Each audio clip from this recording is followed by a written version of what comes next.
నమస్తే. Welcome to our channel. Senior journalist Damu Balaji గారు ఉన్నారు. వారితో మాట్లాడదాం. సార్ నమస్తే సార్. నమస్తే. మంచు విష్ణు నుండి నన్ను కాపాడండి అని మంచు మనోజ్ ఒక 7 పేజెస్ తను రిక్వెస్ట్ చేసుకుంటూ పోలీసులకు సబ్మిట్ చేశాడు సార్. ఎందుకని మంచు విష్ణు నుండి తనను కాపాడండి అని తనంత అభ్యర్థించుకోవాల్సిన అవసరం ఉంది? మంచు మనోజు పహాడీ షరీఫ్ పోలీస్ స్టేషన్ కి వెళ్ళి ఒక 7 పేజీల కంప్లైంట్ ఇచ్చాడు. ఆ కంప్లైంట్ ని లేఖ రూపంలో బయటికి కూడా మీడియాకి కూడా అతను రిలీజ్ చేశాడు. ఆ కంప్లైంట్ లో ప్రధానంగా ఏముందంటే, మంచు విష్ణు అంటే మా అన్న నన్ను చంపడానికి ప్రయత్నిస్తున్నాడు. ఆల్రెడీ వాళ్ళ మనుషులు వినయ్, విజయ్, కిరణ్, రాజ్, శివ ఈ 5 మంది కలిసి నన్ను చంపడానికి ట్రై చేస్తున్నారు. గతంలో కూడా వీళ్ళు ట్రై చేశారు, నా మీద దాడులకి వచ్చారు, నాకు ఇబ్బంది పెట్టారు. ఆ తర్వాత మా అమ్మ బర్త్డేకి నేను వెళితే అక్కడ వచ్చి వీళ్ళందరూ డీజిల్లో చక్కెర కలిపారు. సో ఆ చక్కెర కలపడం వల్ల అక్కడ జనరేటర్లో నిప్పురవ్వలు ఎగిసి, దానివల్ల అది కానీ కొద్దిగా ఆలస్యంగా కానీ చూసుకొని ఉంటే ఆ నిప్పురవ్వలు ఎగిసి ఇల్లు కూడా దగ్ధమయ్యేది. మా ఇంట్లో మా మదర్ ఉన్నారు, బంధువులు ఉన్నారు, నా చిన్న పాప 9 నెలల పాప ఉంది, నా భార్య ఉన్నారు. ఇంటిని దగ్ధం చేయాలన్న ఉద్దేశంతోనే వాళ్ళు వచ్చి ఈ పని చేశారు. దాన్ని మా అమ్మ ఏమి జరగలేదన్నట్టుగా మా అమ్మ దగ్గర చెప్పించినట్టుగా మా అమ్మ దగ్గర సంతకం తీసుకొని లెటర్ హెడ్ మీద వీళ్ళే మ్యాటర్ రాసి మా అమ్మ చెప్పినట్టుగా వీళ్ళు చేసేస్తారు. మా అమ్మను కూడా మాయ చేసి ఆ పని చేశాడు. సో నాకు ఇతని నుంచి ప్రాణాపాయం ఉంది. దీనికి ప్రధాన కారణం ఏంటంటే, అక్కడ మోహన్ బాబు యూనివర్సిటీలో అనేక అవకతవకలు జరుగుతున్నాయి. అక్కడ మోహన్ బాబు విద్యానికేతన్ ట్రస్ట్ ఉంది, అక్కడ శ్రీ విద్యానికేతన్ ట్రస్ట్. ఆ ట్రస్ట్ ఫండ్స్లో అవకతవకలు జరుగుతున్నాయి. నేను ఆ విషయాన్ని బయటకు తీసుకొచ్చిన దానికోసం అక్కడ వినయ్ మహేశ్వరి అని అక్కడ CEO అనుకుంటా, అతను నన్ను అనేక ఫోన్ నెంబర్ల నుంచి నాకు బెదిరింపు కాల్స్ చేయించాడు. సో అతను నన్ను బెదిరించాడు డైరెక్ట్గా. సో అక్కడి నుంచి విష్ణు నన్ను బెదిరించడం మొదలుపెట్టాడు. సో నాకు ప్రాణాపాయం ఉంది, నాకు రక్షణ కల్పించండి అని నిన్న ఆయన ఇచ్చాడు. అయితే అంతకుముందు ఏమైందంటే, అంతకుముందు రోజే అంటే మొన్న సిటీ సివిల్ కోర్టులో విష్ణు అడ్వకేట్స్ ఫైల్ చేశారు. ఇట్లా మంచు మనోజు విష్ణుకి వ్యతిరేకంగా ఎక్కడంటే అక్కడ మాట్లాడుతున్నాడు. సో విష్ణు పరువు భంగమవుతుంది కాబట్టి మంచు మనోజ్ని మాట్లాడొద్దని మీరు ఆదేశించండి కోర్టులో వీళ్ళు పిటిషన్ ఇస్తారు. సో సివిల్ కోర్టు మంచు మనోజ్కి ఆదేశాలు జారీ చేసింది, నువ్వు ఎక్కడ బయట విష్ణుకి యాంటీగా మాట్లాడొద్దని. దాంతో మనోజ్ ఏం చేశాడంటే డైరెక్ట్గా పోయి కంప్లైంట్ ఇచ్చాడు పోలీసు. సో ఇప్పుడు మళ్ళీ విష్ణుకి యాంటీగా మాట్లాడినట్టే అయింది. కానీ టెక్నికల్గా ఏంటి, తను ఎక్కడ బయట మాట్లాడలేదు, తను కంప్లైంట్ మాత్రం ఇచ్చాడు. అవును నాకు ప్రాణాపాయం ఉంటే నేను ఇవ్వద్దా అని రేపు ఆయన కోర్టులో కూడా అనదు. అంటే ఇదంతా ఏంటంటే, ఒక రకంగా వీళ్ళిద్దరి మధ్య ఒక గొడవలు అనేవి పెరిగి కోర్టులకి పబ్లిక్కి వెళ్ళిపోయారు. దాంట్లో ఇప్పుడు తల్లిదండ్రులు ఖచ్చితంగా బాధపడుతుంటారు. మోహన్ బాబు కానీ ఆయన భార్య నిర్మలాదేవి కానీ వీళ్ళిద్దరి సమస్యని పరిష్కరించలేక. కానీ అంటే ఆమె ఎలా ఉందో మనకు తెలియదు, ఆమె ఏం మాట్లాడలేదు అక్కడ. ఇప్పుడేమో ఆమెను బెదిరించి లేక చేశారని ఇతను ఆరోపిస్తున్నాడు. ఏదేమైనా ఓవరాల్గా ఆమె కానీ మోహన్ బాబు కానీ విష్ణు వైపే ఉన్నట్టుగా కనబడుతుంది.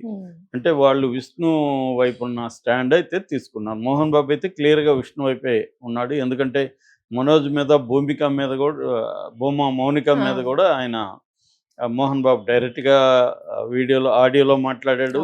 తర్వాత కంప్లైంట్ కూడా వాళ్ళ నుంచి నాకు ప్రాణహాని ఉందని ఆయన ఇచ్చాడు. అంటే ఒక కొడుకు నుంచి తండ్రికి ప్రాణహాని ఉంది, అన్న నుంచి తమ్ముడికి ప్రాణహాని ఉంది అనేది వాళ్లే బయటికి తీసుకొచ్చారు. ఆల్రెడీ సిపి ఆయన పిలిచి ఆయన్ని కమిషనర్ ఆఫ్ పోలీసు వాళ్ళని పిలిచి బైండ్ ఓవర్ కూడా తీసుకున్నారు. మరోవైపు మోహన్ బాబు ఈ గొడవలో నుంచే ఆయన టెన్షన్లు తీవ్రమైన ఒత్తిడికి లోనై జర్నలిస్టులని దాడి చేశాడు. వాళ్ళు కేసు పెట్టి గవర్నమెంట్ మీద ప్రెజర్ తీసుకొచ్చి ఆయన మీద హత్యానేరం మోపారు 109. దాంతో కోర్టులో ఆయన ముందస్తు బెయిల్ వేశాడు. ఆ బెయిల్ కూడా నిన్న రిజెక్ట్ చేసింది హైకోర్టు. సో బెయిల్ రిజెక్ట్ చేశారు కాబట్టి యాక్చువల్గా ఈ రోజే మోహన్ బాబుని కూడా అరెస్ట్ చేస్తారన్న వార్త వచ్చింది. కాకపోతే రేవంత్ రెడ్డి కొంత ఆలోచిస్తున్నట్టుగా ఉన్నాడు. ఎందుకంటే ఆల్రెడీ అల్లు అర్జున్ది గొడవ అయ్యి ఆయనకి నేషనల్ లెవెల్లో తలనొప్పిగా మారింది. మళ్ళీ ఇప్పుడు మోహన్ బాబు చేస్తే మళ్ళీ అది నేను కక్ష కట్టుకొనే చేస్తున్నాను అంటారేమో అని ఆగుతున్నట్టుగా మనకు కనబడుతుంది. లేకపోతే ఎప్పుడో అరెస్టు అని అన్నారు. మరోవైపు జర్నలిస్టులు కూడా అంత ఒత్తిడి చేయట్లేదని చెప్తున్నారు. ఎందుకంటే మోహన్ బాబు ఆ అబ్బాయి ఎవరినైతే టీవీ9 విలేకరి రంజిత్ అని అతను కొట్టాడో అతని హాస్పిటల్కి వెళ్ళి తనతో మాట్లాడడం, తన ఖర్చులన్నీ తను భరిస్తానని చెప్పడం, ఇవన్నీ వల్ల కొంత ప్యాసిఫై అయినారు. అట్లాగే మీడియా ఛానల్స్తో కూడా ఆయన మాట్లాడినట్టుగా నాకు తెలుస్తుంది. ఆ మీడియా యజమానులతో కూడా నేను ఆవేశంలో చేశాను అనేది. రెండవది ఏంటంటే పబ్లిక్లో కూడా ఈ విషయంలో పర్టికులర్గా మీడియా మీద మోహన్ బాబు దాడి విషయంలో మోహన్ బాబు వైపే సింపతి పబ్లిక్లో కనిపిస్తుంది. ఎందుకంటే వీళ్ళు అర్ధరాత్రి వాళ్ళ ఇంట్లోకి వెళ్ళి మైకులు పెడితే వాళ్ళకి కోపం రాదా, నిన్నెవడు బొమ్మన్నాడు అక్కడికి అని విలేకరుల మీద మీడియా మీదనే జనాలు ఇదవుతున్నారు. ఎందుకంటే మీడియా అతి అనేది ఈ మధ్యకాలంలో బలంగా పెరిగింది. సో వ్యక్తులకి ఒక ప్రైవసీ ఉంటుంది అనేది పక్కన పెట్టేసి వీళ్ళ వ్యూస్ కోసం కావచ్చు, లేకపోతే టీఆర్పీ రేటింగ్స్ కోసం కావచ్చు, వీళ్ళి వాళ్ళు ఆల్రెడీ దుఃఖంలో ఉంటే నువ్వు ఎలా ఫీల్ అవుతున్నావు అవి ఇవన్నీ మాట్లాడడం. సో ఇలాగా అయిపోయింది. సో జనరల్గానే మీడియా అతి అనేది అందరికి తెలిసిపోయింది. ఎందుకంటే ఏదైనా జరిగితే దాన్ని ఓని ఇంకా రుద్ది చేయడం అనేది కనిపిస్తుంది. సో దీనివల్ల ఈ మోహన్ బాబు కొట్టడం వల్ల నిజానికి ఆ అబ్బాయికి సింపతి రావాలి, కానీ ఆ అబ్బాయి కంటే కూడా ఇక్కడ వ్యక్తి కాకుండా మీడియా మీద కోపాన్ని చూపించారు. సో అందుకని ఈ ఇష్యూలో మోహన్ బాబుని అరెస్ట్ చేస్తే మళ్ళీ అది పెద్దదవుతుంది. ఆల్రెడీ అల్లు అర్జున్ అరెస్ట్ చేయడానికన్నా ఆమె చనిపోయిందన్న ఒక ఎమోషనల్ స్టోరీని బిల్డప్ చేయగలిగారు. కానీ ఇక్కడ అలాంటి చేయలేరు. ఎందుకంటే అతనికి గాయం జరిగి ఉండొచ్చు, కానీ దానికి ఇతన్ని అరెస్ట్ చేసి హత్యానేరం పెట్టి శిక్ష వేసే స్థాయిలో వెళ్ళకూడదు అన్నట్టుగా రేవంత్ రెడ్డి ఆలోచిస్తున్నట్టుగా తెలిసింది. లేకపోతే నిన్న బెయిల్ రిజెక్ట్ కాగానే ఆయన అరెస్ట్ చేసేవాళ్ళు మామూలుగా అయితే. ఎందుకంటే ఒక పెద్ద స్థాయి వాళ్ళని ఎప్పుడైనా అరెస్ట్ అంటే అది పొలిటికల్ అరెస్టే. ఎందుకు పోలీసులు ఆ స్థాయిలో పోయి ఒక పెద్ద స్థాయి సెలబ్రిటీలని పోలీసులు సొంతంగా అరెస్ట్ చేయరు ఎప్పుడు కూడా.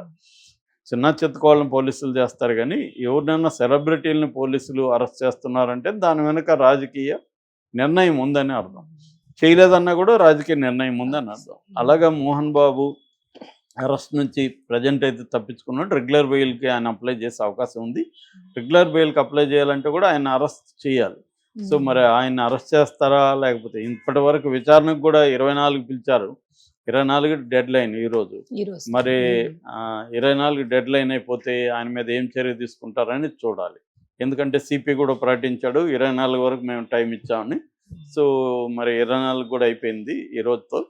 మరి ఆయన మీద ఏం చర్య తీసుకుంటారు, విచారణకు పిలుస్తారా, లేకపోతే అరెస్ట్ చేసే అంత తీవ్రంగా వెళ్తారా అనేది మనం ఈ కేసులో చూడాల్సి ఉంది.